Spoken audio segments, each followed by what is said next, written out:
Once in a while, we also have to think of the other side of things, because our history has its ups and downs.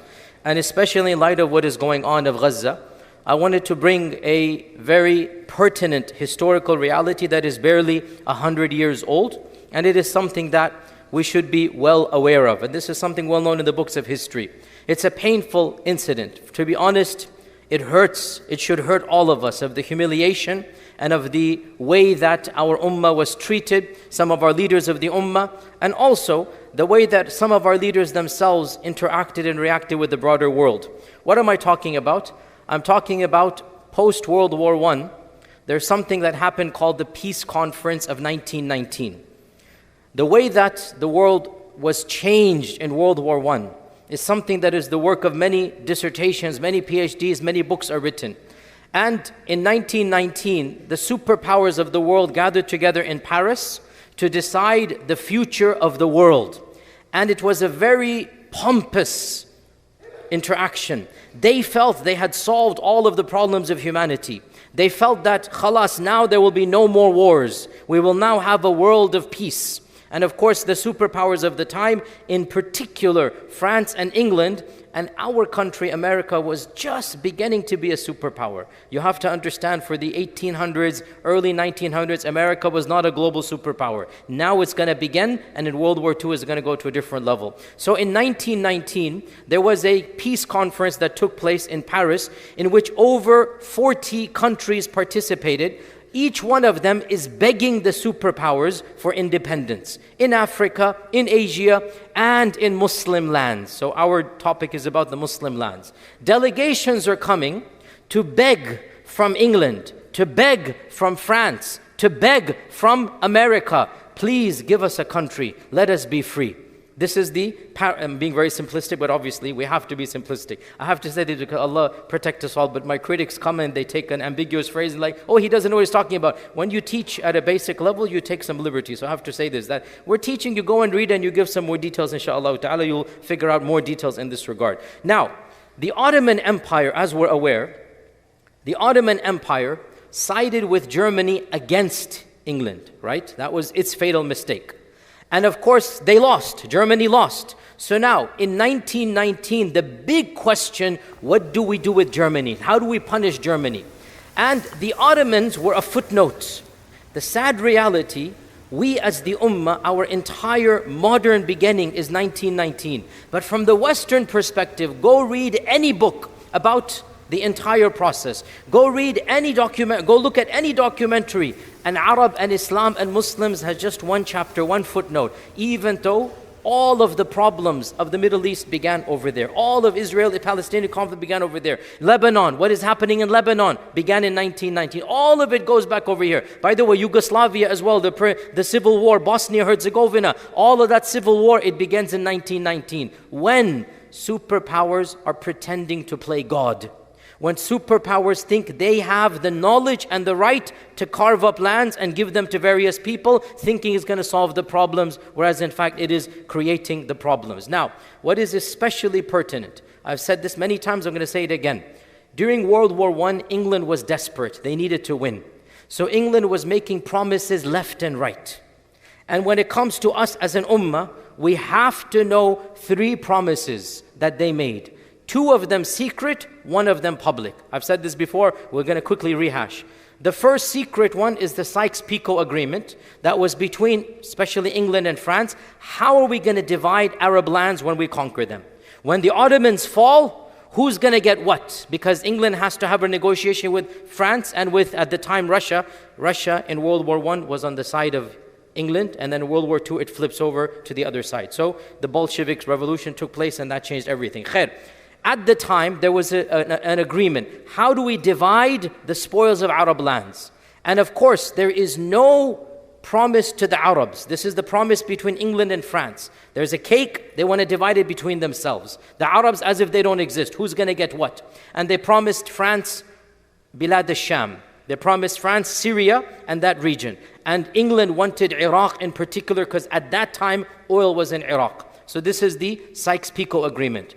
The second secret promise is the Balfour Declaration, which we're all aware, 1917, the Balfour Declaration, where the Foreign Secretary, Lord Rothschild, Balfour, they have an agreement that if we support you, then you will carve out a Jewish state in Palestine. This is the second secret agreement. Both of these are secret. What is the public agreement? The public agreement, well known, you can look at the papers, this is called the McMahon-Hussein Agreement. McMahon was the highest, you can call him the ambassador, but the term wasn't there at the time, like the highest British appointee in the Middle East. And he and the Sharif of Mecca were having a series of letters. This is called the McMahon-Hussein Agreement. And in those letters, which you can read, there's no secret now, it's public now. In those letters, the Sharif of Mecca is told, if you break away from your Muslim brothers in Turkey, if you fight the Ottoman Khalifa, if you come on the side of the British, we promise you will be the next Khalifa. We will carve out an Arab caliphate like Baghdad, like Abbasid, like the Umayyads. Come with us, and you will have an entire caliphate. North Africa, Hijaz, Sham, and Iraq will all be yours. They promised, if you betray your brothers and come to our side, we will give you the kingdom. Right? So this is the McMahon-Hussein Agreement, the Sharif of Mecca. Who is the Sharif of Mecca? The Sharif of Mecca is the 38th descendant of the Prophet ﷺ through Hassan radiallahu anhu, 38th descendant. And the Sharif of Mecca, his family had ruled Mecca for 900 years. The Sharif of Mecca's family was the governors, not the king, they were the governors. For 900 years, whoever came and went, they kept the Sharif of Mecca. Khalas, you be the governor, out of respect. They're the descendants of the Prophet out of respect. So they kept the Sharif clan. The Sharif clan now wants power, like, hey, we can become the Khalifa. Who cares about these Khulafa? Let's become the Khalifa. So this is the McMahon-Hussein Agreement. Now, World War I ends. The Arabs did revolt. They sided with the British. The Arabs fought on the British side against the Ottoman side, right? They fought against the Ottoman side. And when the World War I ends, 1918 World War I ends, 1919 the peace treaties began. So now the pie is now going to be divided, right? Now the spoils of victory going to be divided. So a series of delegations came. And of them was one of the kings of the Sharif, one of the sons of the Sharif of Mecca. His story briefly we'll talk about today. And that son is Amir Faisal. Amir Faisal, not Faisal the king of the 70s, no. This is Amir Faisal, the son of the Sharif of Mecca. Okay, a totally different person. Amir Faisal, the son of the Sharif of Mecca. So Amir Faisal leaves Mecca to go to Paris. And I want you to imagine, this person is the 39th descendant of the Prophet ﷺ. There's no question about this. His lineage is well known. He is great-great-great-grandson of the Prophet ﷺ. And now he's going to the Western superpowers to beg for his share of the prize. And this whole debacle, it hurts my heart to even imagine it, because it indicates the reality of our situation, even back then, even 100 years ago. This is 1919. On the way to Paris, he stops in London. And in London, and again, I'm going to tell you some very sad facts, guys. Don't get angry at me. This is history, you need to know this. And I'm not inventing this, go study it. This is well known. In London, who does he meet? He meets Chaim Weizmann, the founder of Zionist lobby. The founder of the person whose idea it was to create Israel in Palestine. Chaim Weizmann. Chaim Weizmann and Faisal were friends from back in the 20s, when he was in his 20s, back when he was in his 20s. They had met a few times and they were friendly terms. By the way, none of them spoke the language of the other. They met in a hotel in London, and there was one other person there. You all know his name, Lawrence of Arabia, T.E. Lawrence. And there they crafted another agreement. Again, this is not conspiracy. We have the physical copy. We have his signature on it. You can find it on Google and Wikipedia. You can look it up. And this is called the Faisal-Weizmann Agreement, between a descendant of the Prophet ﷺ and the founder of Zionism. Again, lineage means nothing, by the way. Lineage means nothing if you don't act it up to that. And what did they agree? They agreed, we will support each other's claims. I'll support your claim for having immigrants come from Europe of your background, as long as you support my claims for an independent Arab land with the conditions in the McMahon Agreement. What are the conditions? I get to be the king, right? So you scratch my back, I scratch yours. And this agreement was signed and ratified. Now, pause here, footnote, this is where it gets difficult. The problem comes, the only person who recorded what happened and told us the details is basically T.E. Lawrence. And we don't know, did Faisal fully understand the contract or not? There are those who defend him and say he didn't know English, which is true, and he didn't read the contract. And there are those that say, well, if you're going to sign a contract, especially of this nature, you had better know what you're doing. And there are those that then counter back and say, of course he knew, because in Arabic, in his handwriting, you can see this, you can find this on Google and Wikipedia. In Arabic, in his handwriting, he says, I will only agree to these conditions if the conditions that have been agreed upon about Arab independence are fully met. If those are not met, then none of these conditions are going to be met as well. So it does appear, very frankly, that he understood what he's signing. His signature is right there in Arabic, and he says in Arabic, this contract is only valid if I get what I was promised. If I don't get what I was promised, then nothing will be valid here. Now, to be precise, the contract didn't mention the land of Israel. It simply said, you will support immigration and you will give, not even the word independence, but you will let them rule over themselves, however it is worded, but no borders are demarcated. And in the contract, he also added, Faisal added, Muslim holy sites would be controlled by Muslims. The fact that he added that clause, to me, clearly indicates he knows what he's signing. Or else, why would you say, Bayt al-Muqaddas is going to be ours? Why would you say that if you didn't understand land is being given over? And one of the main criticisms is, who does he think he is to negotiate Palestine? And he is the son of the mayor of Mecca. That's what his actual position is. He's the son of the mayor of Mecca. Who does he think he is to negotiate Palestine? But in any case, this agreement is done. Then they travel to Paris. So far so clear, am I confusing anybody? Right? From London, now they go to Paris. Why did they go to Paris? Because neither Chaim Weizmann nor Faisal have any power. Who controls the land?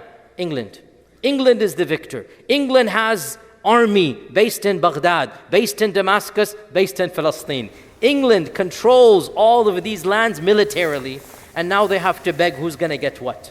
Long story short, this is a very, very embarrassing episode. Faisal was disrespected, treated as if he didn't exist. His name was not put on the roster of guests initially. They refused him entrance until T.E. Lawrence begged and negotiated that no, you have to have him an audience. And he got, in all the months there, Germany got so many audiences, Japan, all of these countries got audiences, even Hawaii got an audience there. So many. Our guy, Faisal, he got maybe 20 minutes in front of the council. He begged Woodrow Wilson so many times to meet him. Woodrow Wilson agreed on the way out of his hotel lobby. 2 minutes, they shook hands there, and he presented his case. Woodrow Wilson did not even make a single promise. Like the amount of disrespect that he was given.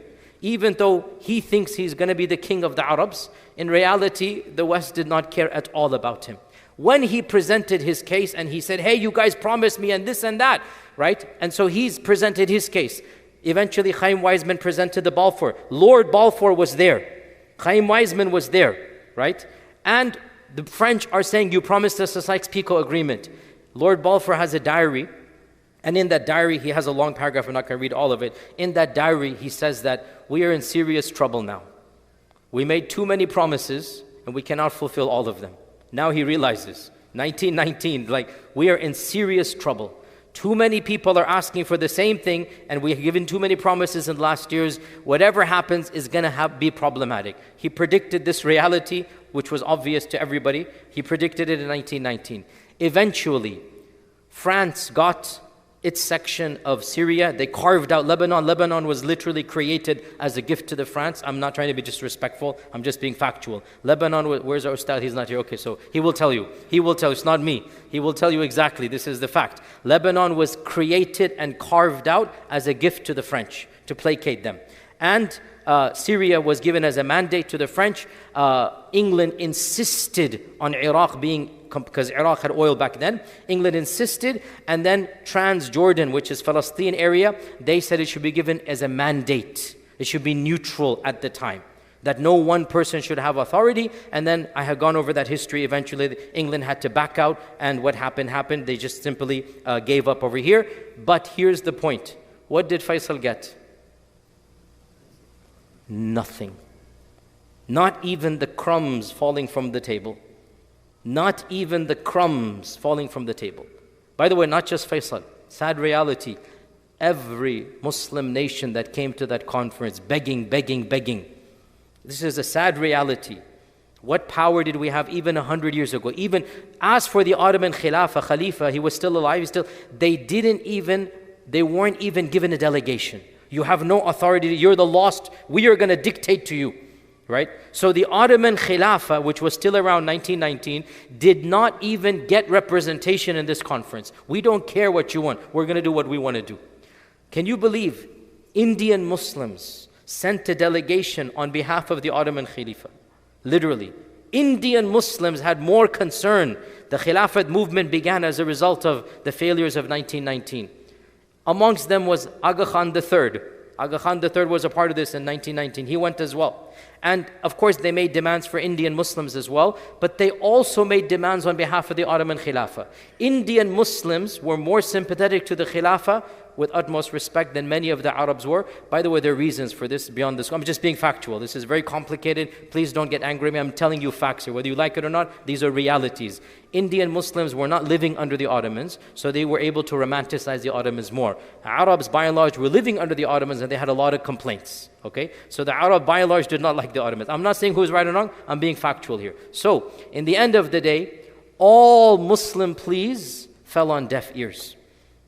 Not a single delegation of Muslim lands was given anything they asked for. And to me, just the scene is iconic. You have the Prime Minister of England, you have Woodrow Wilson, you have, France, you have all of these superpowers, and you have one of the descendants of the Prophet ﷺ begging, give me what you promised me. You promised me power. Where is my kingdom? And absolutely nothing. And as you know, eventually they said, you know what, we did make some promises, what can we do? So, I'm not making this up, look this up, all of you should know this. Sharif of Mecca had 3 sons.